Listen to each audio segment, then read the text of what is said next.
LEGO Marvel Superheroes is another entry in the ongoing series of LEGO games, which takes a commonly known series and LEGOfies it. They've done this with Batman, Indiana Jones, Star Wars, and a couple others. Now they're deciding to take on the most popular characters in the Marvel universe. And you know what? Just like all the other LEGO games, this one was just as fun. Now the story is about Doctor Doom trying to collect the cosmic bricks for an invention he's created, and the Marvel universe is out to stop him. When I say the Marvel universe, I mean it. Finally, Spider-Man, Wolverine, and Iron Man can all play together. This game is probably as close as you're ever going to get to seeing them team up on the screen. Now, one of my issues with this story is that it just seems so random. You just go from one location to another without any real connection to another. Sure, LEGO City had these sections where you had to go for some reason become a farmer for a chapter, but this game doesn't flow as well as that game. And it just feels like, hey, I have a cool idea, let's go here, and I don't really care how we actually put that in the story. We'll just come up with something. Now, a lot of times the story progresses through cutscenes, and I'm very happy that they decided to keep on using voice actors in them. It really brings out the emotion and heightens the excitement. I really enjoyed the sense of humor each of the characters had. Now, the title plays like any other LEGO game, so if you're familiar with those, you can easily just jump into this without any problems. The characters have many different abilities that you can use to manipulate the surroundings.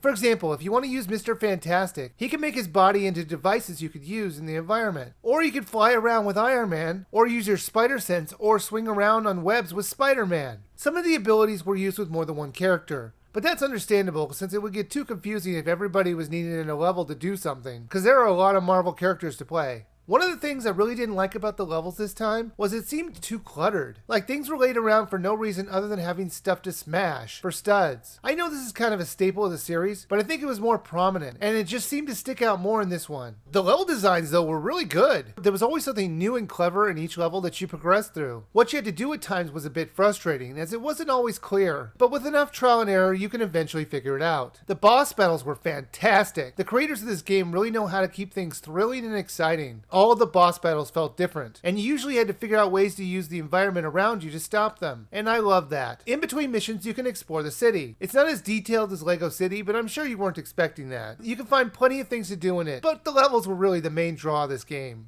Getting from one mission to the next is done using the city. They give you a guide to show you where to go. The problem with this is that it's not far enough ahead. I can't count the number of times where I was driving or flying just to have the guide make a sharp left or right, and then I would have to turn around and find him. Why can't they do it like LEGO City where the dots were already in front of you and you can easily see where to go and when to turn? Now there is a map on the gamepad, but it's not very helpful while you're driving because it's a little hard to drive and look at a map. Now I did run into quite a few bugs where my character would just get stuck, or even once my game completely crashed and I had to reset my console, but most of the time it worked just fine. You can play the game with another person like normal. They'll give you a split screen on the screen so you can do your own thing, or you can use the WiiU gamepad as a separate screen, which is always the better option. LEGO Marvel Superheroes was really fun. It's not my favorite LEGO game, and that honor would go to LEGO City, but it's definitely my second favorite. I like the level designs as there was always something new to do while you're exploring them, and the variety of the characters was very refreshing. I had a blast playing this title, and so will you, so I do think it's worth a buy.